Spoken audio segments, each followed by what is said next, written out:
अगर आप mutual fund portfolio बनाने का बारे में सोच रहे हो या फिर म्यूचुअल फंड पोर्टफोलियो ऑलरेडी आपका पास है, तो एक पोर्टफोलियो मैं रिव्यू करूंगा। इस पोर्टफोलियो से आपको एक रोड मैप मिल सकता है, आपको एक गाइडलाइन मिल सकता है कैसा पोर्टफोलियो डिजाइन किया जा सकता है, और जो पोर्टफोलियो रिव्यू करूंगा वो पोर्टफोलियो का हेल्थ कैसा है।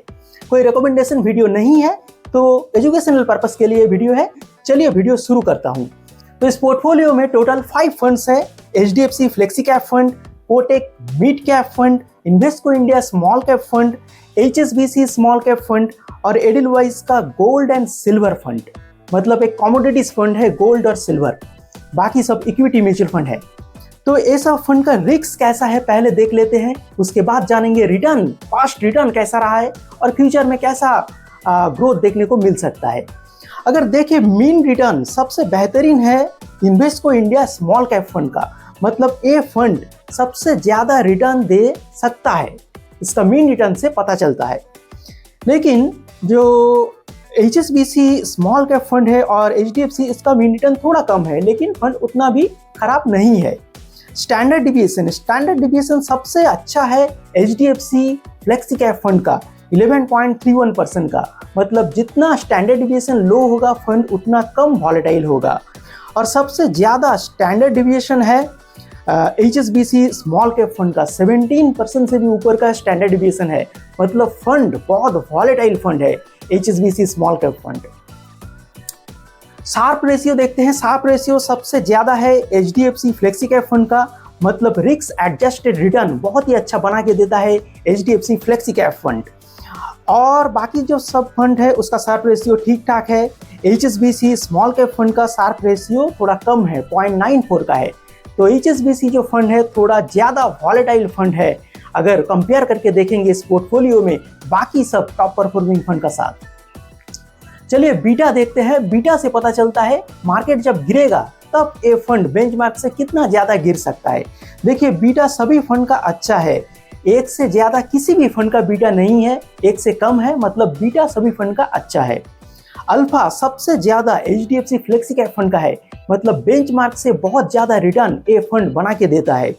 Invesco India small cap fund का भी 6 का ऊपर अल्फा है। कोटक का अल्फा ठीक ठाक है, 1.81 का अल्फा है, ज़्यादा नहीं है। लेकिन HSBC स्मॉल कैप फंड का अल्फा थोड़ा लो है, 0.33 का अल्फा है। मतलब ये फंड बेंचमार्क से ज़्यादा रिटर्न तो अभी जनरेट नहीं कर पा रहा है। तो इस पोर्टफोलियो का रिस्क रेशियो से पता चलता है HSBC वीक फंड है, बाकी सब फंड बहुत ही टॉप परफॉर्मिंग फंड है। एडिलवाइस का गोल्ड एंड सिल्वर फंड बहुत ही न्यू फंड है, इसलिए इसका डाटा अवेलेबल नहीं है। लेकिन रिटर्न में देखेंगे कैसा रिटर्न 1 ईयर टाइम होराइजन में जनरेट करके दिया है।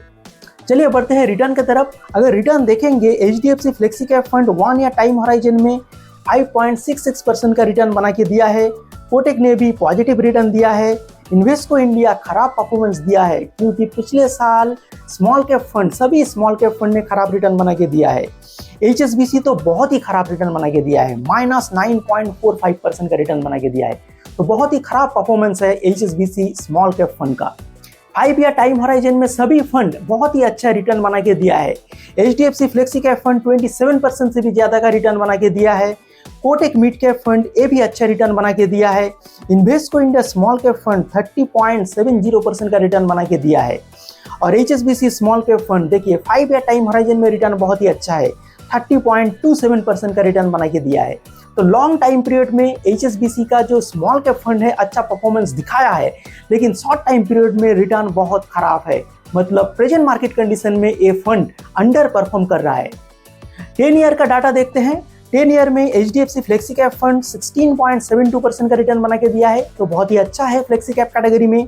कोटक मिड कैप 19.30% का 20% का करीब रिटर्न बना के दिया है मिड कैप फंड। तो ये बहुत ही जबरदस्त रिटर्न होता है मिड कैप कैटेगरी में।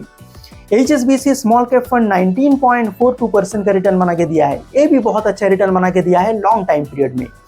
इन्वेस्को का अगर देखेंगे तो डाटा नहीं है क्योंकि फंड रिलेटिवली न्यू फंड है। सिंस लॉन्च अगर रिटर्न देखें तो HDFC फ्लेक्सी कैप फंड का सिंस लॉन्च रिटर्न 16% से भी ज़्यादा का है, 17% का रिटर्न बना के दिया है। कोटक मिड कैप फंड 20% से ज़्यादा, Invesco India 24% Edelweiss gold and silver fund 26.5% का रिटर्न बना के दिया है और HSBC स्मॉल कैप फंड 21% से भी ज्यादा का रिटर्न बना के दिया है। तो since launch 5 year time horizon और 10 ईयर टाइम होराइजन में ये सभी फंड बहुत ही अच्छा परफॉर्मेंस दिखाया है और फ्यूचर में भी अच्छा ग्रोथ दिखा सकता है। लेकिन HSBC small cap fund present market condition में अंडर परफॉर्म कर रहा है, रिटर्न बहुत ही खराब जनरेट करके दे रहा है। तो ये एक रेड वार्निंग है। अदरवाइज ये पोर्टफोलियो बहुत ही अच्छा पोर्टफोलियो है एक एग्रेसिव इन्वेस्टर के लिए। अगर आप एग्रेसिवली म्यूचुअल फंड इंडस्ट्री में इन्वेस्ट करना चाहते हो, ज़्यादा रिटर्न जनरेट करना चाहते हो, थोड़ा ज़्यादा रिस्क आप लेना चाहते हो, तो ये पोर्टफोलियो आपके लिए सूटेबल हो सकता है। लेकिन कोई भी रिकमेंडेशन नहीं है, एजुकेशनल पर्पस के लिए है, आप इसे रिकमेंडेशन नहीं समझिए। इस पोर्टफोलियो में अगर आप सही एक्सपोजर लोगे, मतलब जो फ्लेक्सी कैप फंड है जिसमें लार्ज कैप का स्टॉक्स बहुत ज़्यादा है, उसमें अगर थोड़ा अमाउंट ज़्यादा करके रखोगे और स्मॉल कैप मिड कैप में थोड़ा कम रखोगे तो ये पोर्टफोलियो थोड़ा बैलेंस अप्रोच हो जाएगा। अगर आप मिड कैप और स्मॉल कैप में एक्सपोजर ज़्यादा करते हो और फ्लेक्सी कैप में एक्सपोजर थोड़ा कम करते हो, तो जो पोर्टफोलियो बनेगा वो पोर्टफोलियो थोड़ा एग्रेसिव नेचर का हो जाएगा। ये पोर्टफोलियो अच्छा रिटर्न जनरेट करके दे सकता है, 15 to 16 या फिर 17% तक रिटर्न जनरेट करके दे सकता है अगर मार्केट का कंडीशन अच्छा रहे तो मार्केट का ऊपर टोटल डिपेंड करेगा, क्योंकि mutual fund scheme market related है। स्टॉक मार्केट जैसा परफॉर्म करेगा वैसे ही म्यूचुअल फंड स्कीम आपको परफॉर्मेंस करके फ्यूचर में दे सकता है। तो ये पोर्टफोलियो का हेल्थ अच्छा है, सिर्फ एक फंड को छोड़ के बाकी जो फंड है बिल्कुल इस फंड का साथ आप कंटिन्यू कर सकते हैं। तो ये था आज का वीडियो अगर अच्छा लगे तो जरूर कमेंट बॉक्स में बताइए। आप कमेंट करना मत भूलिए, वीडियो को शेयर कीजिए, लाइक कीजिए, चैनल को सब्सक्राइब कीजिए और फेसबुक से अगर देख रहे हो तो मुझे जरूर फॉलो कीजिए। मिलते हैं नेक्स्ट वीडियो में, तब तक के लिए थैंक यू, गुड बाय।